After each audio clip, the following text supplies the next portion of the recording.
ಮೋದಿಜಿಯವರ 75ನೇ ವರ್ಷದ ಹುಟ್ಟುಹಬ್ಬ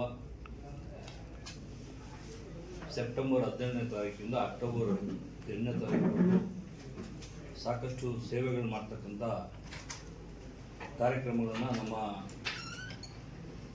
ರಾಷ್ಟ್ರ ಹಾಗೂ ರಾಜ್ಯ ಬಿಜೆಪಿ ಕಚೇರಿಯಿಂದ ನಮ್ಮ ಜಿಲ್ಲೆಯ ಎಲ್ಲ ಮಂಡಲಗಳಲ್ಲಿ ಕೆಲಸ ಮಾಡಬೇಕಂತ ಏನು ಕಾರ್ಯಕ್ರಮ ಕೊಟ್ಟಿದ್ರು ಅದರ ನಿಮಿತ್ತ ಇವತ್ತು ನಮ್ಮ ಜಿಲ್ಲಾ ಕಾರ್ಯಾಗಾರ ಇತ್ತು. ಇವತ್ತು ಈ ಒಂದು ಕಾರ್ಯಕ್ರಮಕ್ಕೆ ನಮ್ಮ ರಾಜ್ಯದ ಬಿಜೆಪಿ ಕಚೇರಿಯಿಂದ ಕಾರ್ಯದರ್ಶಿಗಳಾದ ನಮ್ಮ ವಿನಯ್ ಬಿದ್ರಿ ಅವರು ಕೂಡ ಒಂದು ಈ ಕಾರ್ಯಕ್ರಮಕ್ಕೆ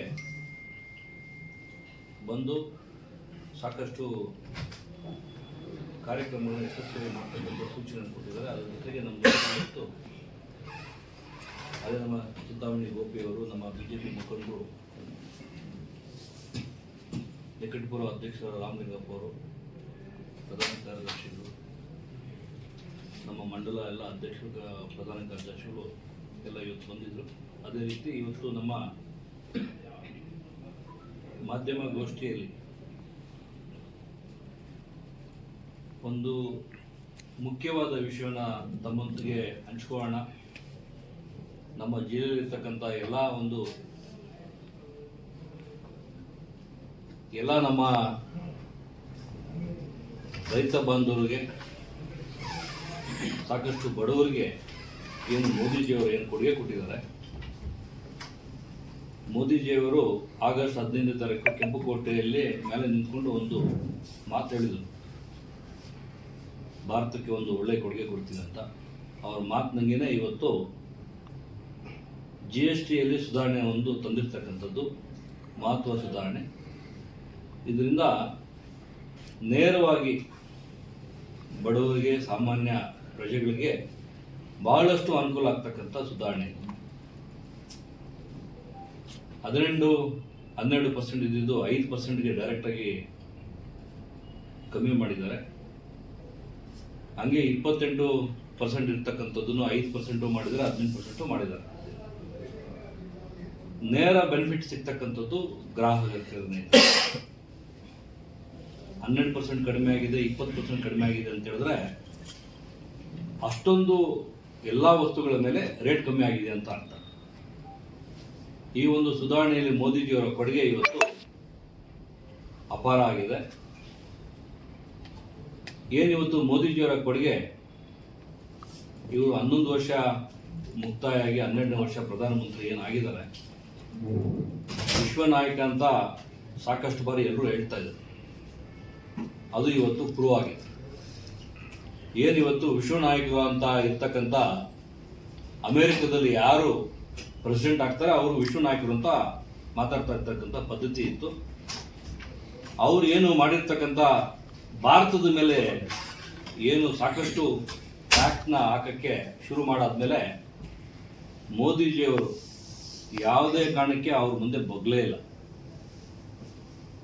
ಇವತ್ತು ಅದೇ ಡೊನಾಲ್ಡ್ ಟ್ರಂಪ್ ಇವತ್ತು ಇವ್ರ ಮುಂದೆ ತಲೆಬಾಗಿ ಇವ್ರನ್ನ ವಿಶ್ವಾಸ ತಗೋಬೇಕಂತೇಳಿ ಶುರು ಮಾಡಿದ್ದಾರೆ. ನಮ್ಮ ರಷ್ಯಾ ಇರ್ಬೋದು, ಚೈನಾ ಇರ್ಬೋದು, ಕೊರಿಯಾ ಇರ್ಬೋದು, ಸಾಕಷ್ಟು ಬಲಿಷ್ಠ ರಾಷ್ಟ್ರಗಳು ಇವತ್ತು ಮೋದಿಜಿ ಜೊತೆ ನಿಂತ್ಕೊಂಡಿದ್ದಾರೆ.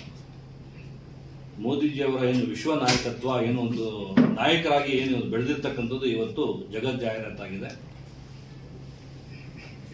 ಕರ್ನಾಟಕದಲ್ಲಿ ಅದೇ ನಮ್ಮ ಚಿಕ್ಕಬಳ್ಳಾಪುರ ಜಿಲ್ಲೆ, ಕೋಲಾರ ಜಿಲ್ಲೆಯಲ್ಲಿ ಇವತ್ತಿಗೂ ಕೂಡ ನಮ್ಮ ಇರ್ತಕ್ಕಂಥ ಎಲ್ಲ ಪ್ರಜೆಗಳಿಗೆ ಅರ್ಥ ಮಾಡ್ಕೋಬೇಕು, ರಾಜಕಾರಣ ಮಾಡೋದನ್ನ ಕಡಿಮೆ ಮಾಡ್ಕೋಬೇಕು ಪ್ರಜೆಗಳು. ಯಾಕಂತ ಹೇಳಿದ್ರೆ ಇವತ್ತು ನಾವು ಏನೇ ಮಾತಾಡ್ತಾ ಇದ್ದೀವಿ ಅಂತ ಹೇಳಿದ್ರೆ ರಾಜಕೀಯ ಬೆನಿಫಿಟ್ಗಾಗಿ ಮಾತಾಡ್ತಾ ಇಲ್ಲ. ನಮ್ಮ ಜಿಲ್ಲೆಯ ಬಡವರು ರೈತರಿಗೆ ಎಲ್ಲ ಇವತ್ತು ಅನ್ಯಾಯ ಆಗ್ತಾ ಇದೆ. ಕಾಂಗ್ರೆಸ್ ಸರ್ಕಾರ ವೋಟ್ ಬ್ಯಾಂಕ್ ಆಗಿ 5 ಗ್ಯಾರಂಟಿಗಳನ್ನು ಕೊಟ್ಟರು. ಆ ಗ್ಯಾರಂಟಿಗಳನ್ನು ಕೂಡ ಸರಿಯಾಗಿ ಯಾರಿಗೂ ಕೊಡ್ತಾ ಇಲ್ಲ. ಯಾವುದೇ ಒಂದು ಪ್ರಾಜೆಕ್ಟ್ಗಳನ್ನ, ದೊಡ್ಡ ಪ್ರಾಜೆಕ್ಟ್ಗಳನ್ನ ಅವ್ರು ತರಕ್ಕಾಗ್ತಾ ಇಲ್ಲ, ರಸ್ತೆಗಳು ಮಾಡೋಕ್ಕಾಗ್ತಾ ಇಲ್ಲ, ರಸ್ತೆಗಳು ಇರ್ತಕ್ಕಂಥ ಗುಂಡಿ ಮುಚ್ಚಕ್ಕಾಗ್ತಾ ಇಲ್ಲ. ಇವತ್ತು ನಾವೇನಾದ್ರೂ ಮಾತಾಡಿದ ತಕ್ಷಣ ಬಿಜೆಪಿಯವರು ರಾಜಕಾರಣಕ್ಕಾಗಿ ಮಾತಾಡ್ತಾರಂತ ನಮ್ಮ ಹಿಂದುತ್ವದ ಬಗ್ಗೆ ಮಾತಾಡಲಿ, ನಮ್ಮ ಇಲ್ಲಿರ್ತಕ್ಕಂಥ ಏನು ನಮ್ಮ ರಾಜ್ಯದಲ್ಲಿ ಇವತ್ತು ತಾವೆಲ್ಲ ನೋಡ್ತಾ ಇದ್ದೀರ. ನಾನು ಹೇಳಿದೆ ಮೊನ್ನೆ ಮಾತಾಡ್ತಾ ಇರಬೇಕಾದ್ರೆ, ನಮ್ಮ ಮುಸಲ್ಮಾನ್ ಬಾಂಧವರಿಗೆ ಅವರ ಜಾತಿ ಅಂತ ಹೇಳಿದ್ರೆ ಅವ್ರಿಗೆ ತುಂಬ ಪ್ರೀತಿ. ಅದೇ ನಿಟ್ಟಿನಲ್ಲಿ ಅವ್ರನ್ನ ಯಾರಾದ್ರೂ ಟಚ್ ಮಾಡಿದ್ರೆ ಅವ್ರು ಮುಟ್ನೋಡ್ಕೊಳ್ಳೋಷ್ಟನ್ನ ಜಾಗೃತಿ ಮೂಡಿಸಿ ಒಂದಾಗಿ ಹೋರಾಟ ಮಾಡ್ತಾರೆ. ನಾವು ಅವ್ರನ್ನ ಗೌರವಿಸ್ತೀವಿ.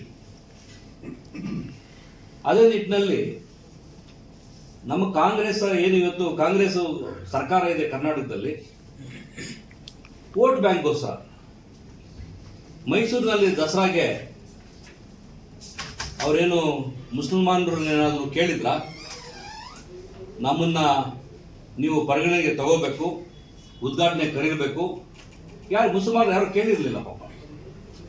ಇವತ್ತು ಸಾಕಷ್ಟು ಗೌರವಿತವಾಗಿ ಬಾನು ಮುಸ್ತಕ್ ಅವರು ಏನು ಪಾಪ ಅವರೇನು ಕಷ್ಟಪಟ್ಟು ಏನು ಅವ್ರಲ್ಲಿರ್ತಕ್ಕಂಥ ಪ್ರತಿಭೆಯನ್ನು ತೋರಿಸಿ ಪ್ರಶಸ್ತಿ ಪಡ್ಕೊಂಡಿದ್ದಾರೆ, ನಾವೆಲ್ಲ ಗೌರವಿಸ್ಬೇಕು. ಆದರೆ ಅವ್ರದ್ದೇ ಆಗಿರ್ತಕ್ಕಂಥ ಸಿದ್ಧಾಂತಗಳಲ್ಲಿ ಅವರ ಒಂದು ಜಾತಿನ ಓಲೈಸ್ಕೋಬೇಕು ಅನ್ನೋ ಕಾರಣಕ್ಕಾಗಿ ಅವ್ರು ಏನು ಮಾಡಿದ್ರು, ಎಷ್ಟೇ ಪ್ರಶಸ್ತಿ ಬಂದ್ರೂ ಕರ್ನಾಟಕದಲ್ಲಿ ಇದ್ರೂ ಇಂಡಿಯಾದಲ್ಲಿದ್ರೂ ನಮ್ಮ ಕರ್ನಾಟಕ ಬಾವುಟನ ಅರಿಶಿನ ಕುಂಕುಮಕ್ಕೆ ಹೋಲಿಸ್ಬಿಟ್ಟು ಅವ್ರು ಏನು ಹೇಳಿದ್ರು, ಅವರು ಆ ಥರ ಮಾಡಾದ್ಮೇಲೆ ನನ್ನನ್ನು ಯಾವ ಥರ ಮೇಲೆ ಕೂರಿಸ್ತೀರ ಅಂತಕ್ಕಂಥ ಒಂದು ಮನೋಭಾವನೆ ಅವನು ತೋಡ್ಕೊಂಡಿದ್ದಾರೆ ಪಾಪ. ಅವ್ರು ಯಾವತ್ತೇನು ವಿರೋಧಿಸಿಲ್ಲ, ಆದರೆ ಅವ್ರ ಭಾವನೆ ಹೇಳಿದ್ದಾರೆ, ಅವ್ರ ಜಾತಿನ ಅವರು ಗೌರವಿಸಿದ್ದಾರೆ. ಸಿದ್ದರಾಮಯ್ಯನವ್ರನ್ನ ಕೇಳಿದ್ರ ಮುಸಲ್ಮಾನರು ಹೋಗ್ಬಿಟ್ಟು ನಮ್ಮ ದಸರಾನ ನಮ್ಮಿಂದ ಉದ್ಘಾಟನೆ ಮಾಡಿ ಅಂತ. ಪಾಪ ಅವ್ರ ಭಕ್ತಿ ಅವ್ರಿಗಿದೆ, ಅವ್ರ ಮನೆಯಲ್ಲಿ ಅವ್ರು ಗೌರವಿತವಾಗಿದ್ದಾರೆ. ಇವರು ರಾಜಕಾರಣ ಬೆನಿಫಿಟ್ಗೆ ಅವರು ವೋಟ್ ಬ್ಯಾಂಕ್ ತಗೊಳ್ಳೋದಕ್ಕೆ ಅವ್ರನ್ನ ಇವತ್ತು ಬೀದಿ ಪಾಲ್ ಮಾಡ್ತಾರಲ್ಲ ಇವರು. ಅವ್ರು ಯಾರು ಕೇಳಿಲ್ಲ ಪಾಪ. ನಾವು ಅವ್ರ ಜಾತಿನ ನಾವು ಗೌರವಿಸೋಣ, ಬಾನು ಮುಸ್ತಕನ್ನ ನಾವು ಗೌರವಿಸೋಣ. ಅವ್ರು ಯಾರು ಕೇಳಿಲ್ಲ. ಡಿ ಕೆ ಶಿವಕುಮಾರ್ ಮಾತಾಡ್ತಾರೆ, ಏನು ಚಾಮುಂಡಿ ಬೆಟ್ಟ ಹಿಂದೂಗಳ ಆಸ್ತಿ ಅಲ್ಲ ಅಂತ ಹೇಳ್ತಾರೆ. ಅವ್ರು ಮೋಸ್ಟ್ಲಿ ರಾತ್ರಿ ಹೊತ್ತು ನಿದ್ದೆ ಇಲ್ದಿರ ಪಾಪ ಅವರು ತುಂಬ ಕಷ್ಟಪಡ್ತಾರೆ. ಅದರಿಂದ ಮತ್ತಿ ಹೋಗಿ ಅವ್ರಿಗೆ ಅವ್ರು ಹೇಳ್ತಕ್ಕಂಥ ಭಾವನೆ ಅನ್ಸುತ್ತೆ, ಅವ್ರಿಗೆ ಸ್ವಲ್ಪ ಮರ್ತು ಹೇಳ್ತಾರ ಗೊತ್ತಿಲ್ಲ. ಮತ್ತೆ ವಾಪಸ್ಸು ಹೇಳೋದು ಯಾಕೆ, ಮತ್ತೆ ಸಾರಿ ಕೇಳೋದು ಯಾಕೆ? ಮುಸಲ್ಮಾನರನ್ನ ಬ್ರದರ್ಸ್ ಅಂತ ಹೇಳಿದ್ರು, ಒಪ್ಕೊಳ್ಳೋಣ. ಆದರೆ ಮೈಸೂರಿಂದ ಇರ್ತಕ್ಕಂಥ ಮುಜರಾಯಿಗೆ ಸೇರಿರ್ತಕ್ಕಂಥದ್ದು, ಸರ್ಕಾರಕ್ಕೆ ಸೇರಿರ್ತಕ್ಕಂಥದ್ದು ಹಿಂದೂಗಳ ಆಸ್ತಿ ಅಲ್ಲ ಅಂತ ಹೇಳ್ತಕ್ಕಂಥದ್ದು ಹೇಳೋದನ್ನ ವೋಟ್ ಬ್ಯಾಂಕ್ ಆಗಿ ಏನೆಲ್ಲ ಮಾಡ್ತಾ ಇದ್ದಾರೆ. ಕಾಂಗ್ರೆಸ್ ಅಲ್ಲಿ ಇವತ್ತು 136 ಸೀಟ್ ಬಂದಾಗ ನಾನು ಯಾಕಂದ್ರೆ ಈಗ ಎಲ್ಲ ಕಂಟಿನ್ಯೂಷನ್ ಆಗಿ ಎಲ್ಲ ಸಬ್ಜೆಕ್ಟ್ ಮಿಕ್ಸ್ ಮಾಡಿ ಹೇಳ್ತಾ ಇದ್ದೀನಿ. ಯಾಕಂತ ಹೇಳಿದ್ರೆ ಇರ್ತಕ್ಕಂಥ ಪರಿಸ್ಥಿತಿ ಹಂಗಾಗಿದೆ. ಇವತ್ತು ಲೀಸ್ಟ್ ಇದೆ, 15 ದಿವಸದಲ್ಲಿ 20 ದಿವಸದಲ್ಲಿ ಅವರ ಕರ್ಮಕಾಂಡಗಳು ಒಂದೊಂದೇ ಆಚೆಗೆ ಹೆಂಗ್ ಬರ್ತಾ ಇದೆ ಅಂತ ಹೇಳಿದ್ರೆ, ಒಂದು ಸೀರಿಯಲ್ ಆಗಿದೆ. ಧರ್ಮಸ್ಥಳ ಆಯ್ತು, ಅದ್ರ ಜೊತೆಗೆ ಚಾಮುಂಡಿ ಬೆಟ್ಟಕ್ಕೆ ಬಂದ್ರು, ಅದ್ರ ಜೊತೆಗೆ ವಾಪಸ್ ಇವತ್ತು ಏನು ಇವತ್ತು ಬ್ಯಾಲೆಟ್ ಪೇಪರ್ನ ಮಾಡಬೇಕು ಅಂತ ಏನು ಹೊರಟಿದ್ದಾರೆ, ಒಂದು ಸರ್ಕಾರದಲ್ಲಿ ಸಿದ್ದರಾಮಯ್ಯವರು ಆಜ್ಞೆ ಮಾಡಿದ್ದಾರೆ, ನಾವು ಸ್ವಾಗತಿಸೋಣ. ಆದರೆ ಇವರಿಗೆ ಕಾಂಗ್ರೆಸ್ ಸರ್ಕಾರ 136 ಸೀಟ್ ಬಂದಾಗ ಅವ್ರಿಗೆ ಬ್ಯಾಲೆಟ್ ಪೇಪರ್ ಬೇಕು ಅಂತಕ್ಕಂಥದ್ದನ್ನ ಅವ್ರಿಗೆ ಜ್ಞಾಪಕ ಬಂದಿಲ್ಲ. ಇದೇ ಒಂದು ಮೋದಿಜಿಯವರ 300 ಸೀಟು ಬಿಜೆಪಿ ಬಂದಾಗ ಅವ್ರಿಗೆ ತೊಂದರೆ ಇರಲಿಲ್ಲ. ನಮ್ಮ ಬಿಜೆಪಿಯಲ್ಲಿ ಮತ್ತೆ ಇವತ್ತು ಸೀಟ್ ಕಡಿಮೆ ಆಗಿದೆ, ಜಾಸ್ತಿ ಆಗಿದೆ. ಇವತ್ತು ಮತ್ತೆ ಬ್ಯಾಲೆಟ್ ಪೇಪರ್ ಬೇಕು ಅಂತ ಹೇಳ್ಬಿಟ್ಟು ಬ್ಯಾಲೆಟ್ ಪೇಪರ್ ಮೇಲೆ ನಂಬಿಕೆ ಇದೆ ಅಂತ ಹೇಳ್ತಾರೆ. ಇದೇ ಹೋಮ್ ಮಿನಿಸ್ಟರ್ ಭಾಷಣ ಮಾಡಿದ್ರು, ತಾವೆಲ್ಲ ನೋಡಿದ್ರ. ಬ್ಯಾಲೆಟ್ ಪೇಪರ್ ಇದ್ದಾಗ ಯಾರಿಬ್ರು ಕೂತ್ಕೊಂಡು ಗುದ್ದುತ್ತಾ ಇದ್ರು ಅಂತ ವೋಟ್ಗಳನ್ನ. ಇವತ್ತು ವೋಟ್ ಬ್ಯಾಂಕಿಂಗ್ಗೋಸ್ಕರ ಅವರು ಮತ ಹೊಡೆಯಕ್ಕೆ ನೋಡ್ತಾ ಇದ್ದಾರೆ.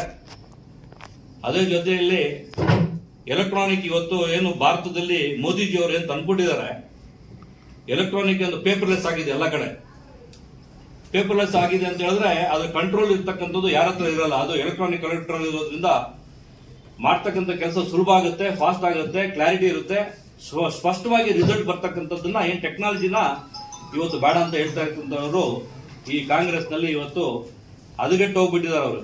ಅವರಿಗೆ ಪಾಪ ಹತಾಶರಾಗಿ ಮತ್ತೆ ನಾವು ಸರ್ಕಾರ ಉಳಿಯಲ್ಲ, ಸರ್ಕಾರ ಬರಲ್ಲ ಅಂತ ಗೊತ್ತಾಗಿ ಇವತ್ತು ಸಾಕಷ್ಟು ಇವತ್ತು ಅವರ ನೇರವಾಗಿ ಅವರು ಕಳ್ಳರು ಅಂತ ಹೇಳ್ತಾರೆ. ಮೋದಿಜಿ ಚೋರ್ ಅಂತ ಮಾತಾಡ್ತಾರೆ. ಅವ್ರೇನಾದ್ರೂ ಮಾತಾಡ್ತಾ ಇರ್ತಕ್ಕಂಥದ್ದು ಅವ್ರು ಏನ್ ಮಾತಾಡ್ತಾ ಇದ್ದಾರೆ, ಮತ್ತೆ ತಪ್ಪಾಗಿ ಮಾತಾಡ್ತಾ ಇದ್ದಾರೆ ಅಂತ ಎಲ್ಲ ಇರ್ತಕ್ಕಂಥ ಪ್ರಜೆಗಳಿಗೆ ಗೊತ್ತಾಗ್ತಾ ಇದೆ. ಮೋದಿಜಿಯವರ ಶಕ್ತಿ ಏನು, ಇವ್ರ ಶಕ್ತಿ ಏನು ಅಂತಕ್ಕಂಥ ಒಂದೇ ತಕ್ಕಡಿಯಲ್ಲಿ ಹಾಕಿ ನೋಡಿದಾಗ ಇವ್ರ ಯೋಗ್ಯತೆ ಅನ್ನಂತ ಅವರೇ ಒಂದು ಅಳತೆನ ಮಾಡ್ಕೋತಾರೆ ಯೋಗ್ಯತೆನ. ಹಂಗಾಗಿ ಇವತ್ತು GST ಇರ್ಬೋದು, ವೋಟ್ ಬ್ಯಾಂಕ್ ಆಗಿ ಮಾಡ್ತಾ ಇರ್ತಕ್ಕಂಥದ್ದು ಇರ್ಬೋದು, ಇದೆಲ್ಲ ಸಾಕಷ್ಟು ಇವತ್ತು ನಮ್ಮ ಪ್ರಜೆಗಳಿಗೆ ಮನವರಿಕೆ ಮಾಡಿಕೊಂಡು ಇವತ್ತು ಆಗ್ತಕ್ಕಂಥ ಮುಂದಿನ ಬರೋ ದಿನಗಳಲ್ಲಿ ನಮ್ಮ ಕೋಲಾರ ಜಿಲ್ಲೆ, ಚಿಕ್ಕಬಳ್ಳಾಪುರ ಜಿಲ್ಲೆಯಲ್ಲಿ ಇರ್ತಕ್ಕಂಥ ಮತಬಾಂಧವರು ಯೋಚನೆ ಮಾಡ್ಬೇಕಂತೇಳಿ ತಮ್ಮ ಮುಖಾಂತರ ವಿನಂತಿ ಮಾಡ್ಕೊತೀನಿ.